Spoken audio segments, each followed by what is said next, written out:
Good morning, faithful listener. You are listening to the Bible Explained podcast, where the Bible gets explained. So grab your cup of coffee and stay tuned as we read through the book of John.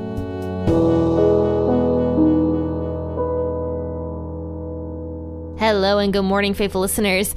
Thanks for being here. I'm excited that you tuned into this podcast episode to talk about John chapter 11 with me.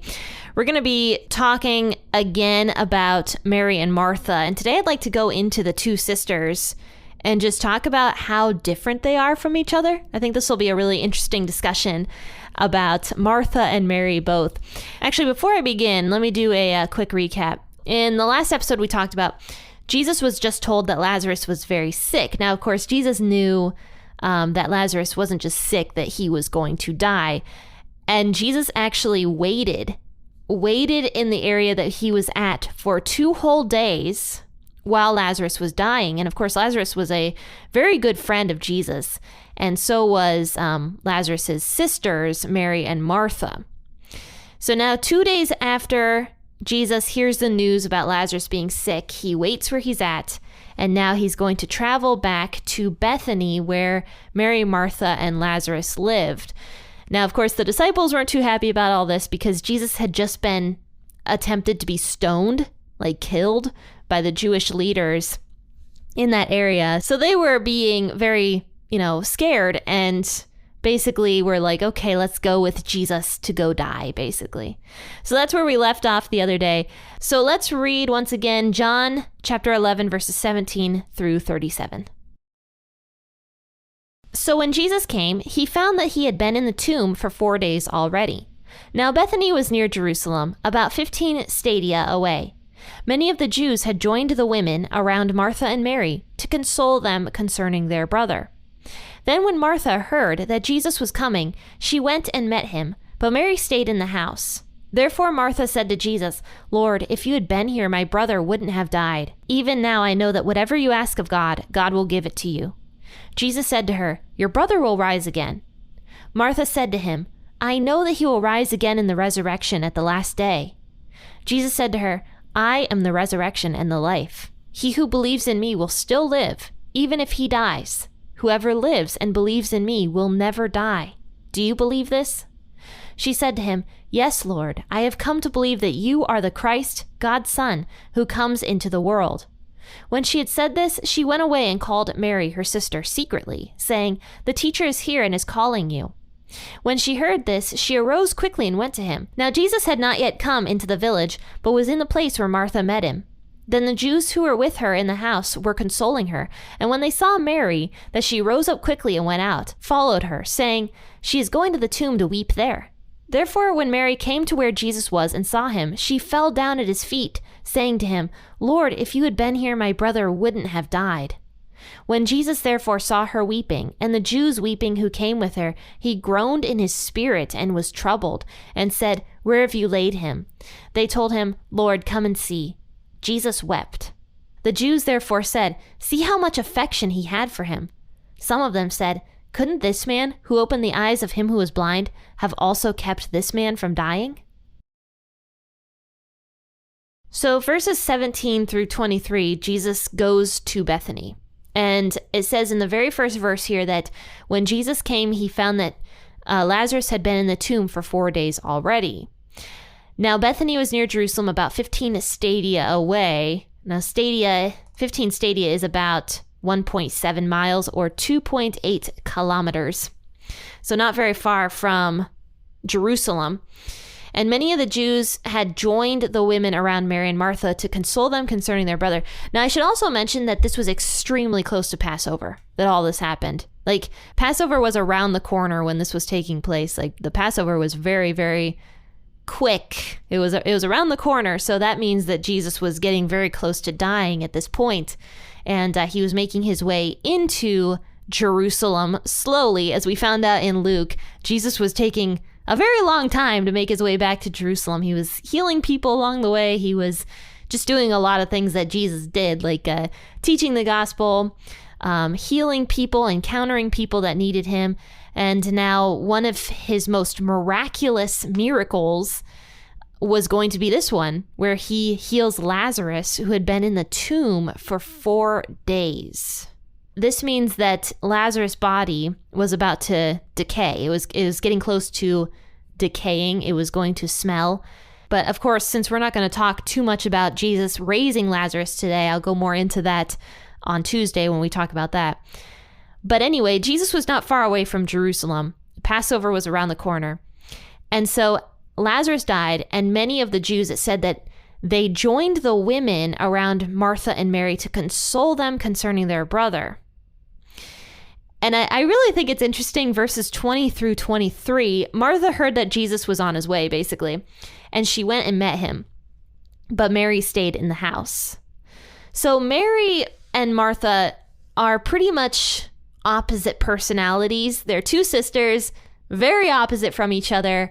Personally, I kind of look at Martha as like the stoic one, like the one that's a little bit more on the, I don't want to say stronger side. I don't think that's necessarily how she was. I don't think she was stronger per se than Mary was, but I look at her more as like the stoic, blunt one, if that makes sense. It's also funny that the mourners that were there with Mary and Martha did not follow Martha. That kind of shows a little bit more of Martha's character, that perhaps Martha was not as outwardly distressed about her brother's death as Mary would have been, even though Martha, I'm sure, was extremely horrifically sad over this. She was not as emotional, I guess, as her sister was. So the mourners were kind of paying attention more to Mary than they were to Martha.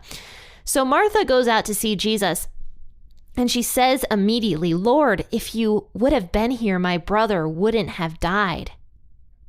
I mean, there's a bit of an accusation in there for sure that, you know, and that's so true. Like, how often do we do that to God, where we're like, God, if you would just act in this moment, this wouldn't have happened. Like, why do you allow this stuff, God? I mean, I've said that to God multiple times before, and I'm sure many people listening in have also said that to God. Since God has this miraculous power to do anything and to heal anybody and to change any kind of situation, that when he doesn't, it's almost like we blame him for not doing it because he can do it. So why doesn't he do it? So Martha does the same thing to Jesus. She says, Lord, if you would have been here, my brother wouldn't have died. But she continues on by saying this, which is quite fascinating. Even now, I know that whatever you ask of God, God will give to you. I mean, yes, Martha absolutely had a bit of accusation in there, like, Jesus, why did you allow this? You know, if you had been here, my brother wouldn't have died. But even now, I know that whatever you do, God will bless you. I think that's a very awesome reaction to have when we are faced with stress of any kind. We can ask God those questions like, God, like, why weren't you here? Why didn't you help me through this? But yet Martha responds also with faith. She says, why didn't you help me? But even so, I still believe in you. I still have faith in you. So Jesus tests that faith a little bit here after Martha says this to him. And Jesus says to her, your brother will rise again. Now, Martha took this as like a consoling, you know. And she says, well, yeah, I know that he's going to rise again in the resurrection. So logically, Martha had no idea what Jesus was about to do. But she takes Jesus's words as a bit of comfort. So Jesus says to her, I am the resurrection and the life. He who believes in me will still live, even if he dies. Whoever lives and believes in me will never die. Do you believe this? So this is where Jesus is really testing Martha's faith. And he asks her this question. He says, do you believe this, that I am the resurrection and the life? She says to him, yes, Lord. I have come to believe that you are the Christ, God's Son, who comes into the world.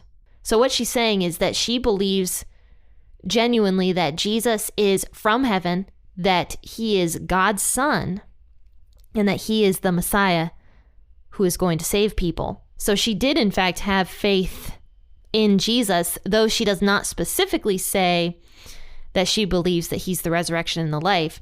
She does have enough faith, however, to say, yes, I do believe you are God's son, that you are the Messiah. I have faith in all of this. And this is why I really like Martha, actually. I think she gets kind of a bad rap based upon what happened in Luke, where, she was doing the dishes and cooking the food while Mary was sitting at Jesus's feet.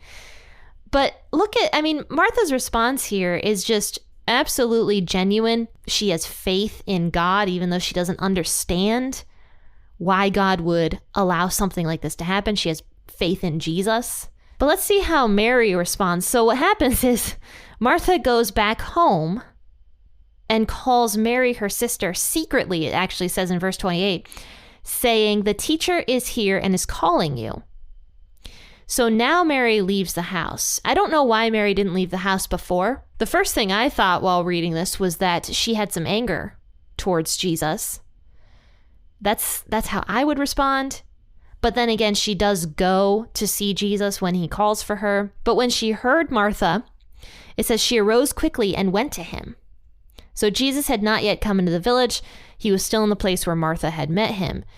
And then it says that the Jews who were with Mary in the house and consoling her, they saw that Mary got up quickly, went out, followed her, saying she is going to the tomb to weep there. So clearly Mary of the two sisters was much more emotional over the death of their brother. And this really, really would have been a horrifically sad thing that happened. Their brother probably supported them, honestly. If you think about it, especially in this time period, likely Mary and Martha, they lived with their brother and got much of their support from him as the sole provider, I would guess. But that aside, losing a family member is horrific. It is terrible. It is sad. And of course, she's so distraught over the fact that she lost her brother, who she was probably extremely close to. So the people who were consoling Mary saw that she got up quickly. So she wasn't super secretive about it, even though Martha came to her secretly. But she quickly went up to go see Jesus, and the people assumed that she was going to the tomb to weep there at her brother's tomb. So Mary comes to where Jesus was, and when she saw him, she fell down at his feet. What a different response than Martha had. Mary was so distraught, so upset over the death of her brother that she fell at his feet. I can imagine that's another response a lot of people have when something terrible happens to them or to a family member that they love. They fall down and are just like, God, why? And that's exactly what Mary does. She says the same exact thing that Martha says. Lord, if you would have been here, my brother wouldn't have died. And that's all she says. And all she could do after that was just cry. It says Jesus saw her weeping. So completely different response from Martha. Martha didn't fall at Jesus's feet. Martha, it looks like, looked Jesus straight in the eyes and said it, Lord, if you would have been here, my brother wouldn't have died. And of course, Martha didn't end it there. She said that she still had faith in Jesus. But Mary, who was so distraught, all she could do was weep at Jesus's feet. And so Jesus, when he saw her weeping, he groaned in his spirit and he was troubled and said, "Where have you laid him?" So they told him, "Lord, come and see." Jesus wept. That's verse 35. Very famous verse that a lot of people like to take out of context and use for everything. Even non-Christians know this verse. But just think about those two words. Jesus wept. Jesus cried. That's so powerful that Jesus cared so much about Mary's pain that he wept with her. He cried with her. He didn't do the same thing for Martha. Martha, he tested her faith a little bit, responded to Martha in a very different way, in a way that probably Martha would have been more responsive to, honestly. And perhaps the reason Jesus cried with Mary was because Mary would have been more responsive to Jesus's emotion, Jesus's tears. Now, it is interesting to note that Mary does not have the same faith response that Martha does have, but that doesn't mean she didn't have faith. And also, you can't really fault her for this distressing situation that she was in, where all she could do was just cry her eyeballs out. And I mean, how many of us have been there? I'm sure many of us have been there during different times of our lives, where all we could do after a certain situation was just cry. Like, that's all we could do. And that's where Mary was. But notice, Jesus wept. Notice that Jesus, who is all-powerful, who is God, wept with Mary. I'd like to comment on that for a while, because God understands our pain. There's actually a verse in Scripture that I go back to often if I am feeling upset or sad, where it says that God collects our tears in his bottle. I just find that really sweet. Like, kind of cute almost, that God cares so much about us. That's a psalm, by the way, that when we're crying and when we're upset, he collects our tears in his bottle. Like, it's almost like our tears are important to God enough that he saves them in his bottle. There's something really sweet about that. But then also, there's verses in Scripture where it says that he is near to the brokenhearted and saves those who are crushed in spirit. So God understands pain. And not only does he understand it, but he weeps with us. He consoles us. He's near to us when we're brokenhearted, even though it doesn't feel like he is sometimes. He is near to us when we are brokenhearted. I'm thinking now about those poor children down in Tennessee and the families that went through that horrific school shooting. And it's like, man, like, why is this stuff allowed to happen, And just the way everybody's been responding to it is absolutely sickening. But regardless, God is near to the brokenhearted in that situation. God is near to those who are crushed in spirit. But yet God cries with the people who are struggling. But not just that God cries with them, but he also saves them. It might not seem like something God can save you from in that moment when you're struggling through something so terrible. But sometimes God delays for a reason, and we don't know the reason. We don't understand. Mary and Martha here, they didn't understand why Jesus delayed. They both didn't understand it. They both were like, Jesus, you loved Lazarus so much. Why did you wait? But in the end, there was a reason for it. But in the meantime, Jesus was going to weep with Mary and Martha. He was going to console them. He was going to be there with them. He was going to help them through this situation, which is a fascinating response from Jesus, because honestly, he could have looked at everybody and been like, get up. You don't need to cry over this because I'm about to go heal your brother. Like, chill out. He could have done that, but he didn't do that. He didn't do that because Jesus and God, they're the embodiment of compassion. Jesus, who is God, is compassion. He sees us, he hears us, he's there with us. And even though Jesus knew exactly what he was about to do to help Lazarus and to help these sisters, he still took his time to console them and to be there with them, and even to weep with them, which makes what Jesus is about to do so much more fantastical. To conclude, it says in verses 36 and 37, the Jews therefore said, see how much affection he had for him. So even the Jews who didn't know Jesus so much were astounded that Jesus was crying as much as he was, because Jesus was showing affection for Lazarus and for Lazarus's sisters. But some of them doubted, some of them disbelieved in Jesus, and they were like, couldn't this man who opened the eyes of the blind have also kept this man from dying? So the crowds don't get it either. They don't understand what Jesus is about to do. So we're going to talk about that on Tuesday, but I hope you tune in tomorrow for an episode out of Deuteronomy. And guys, I really hope you have a fantastic rest of your day. I hope that you are blessed. I hope that, you take some comfort in today's episode, that God is there with you. He is with the brokenhearted. He saves those who are crushed in spirit. I'll see you guys tomorrow for an episode out of Deuteronomy. Happy listening, and God bless.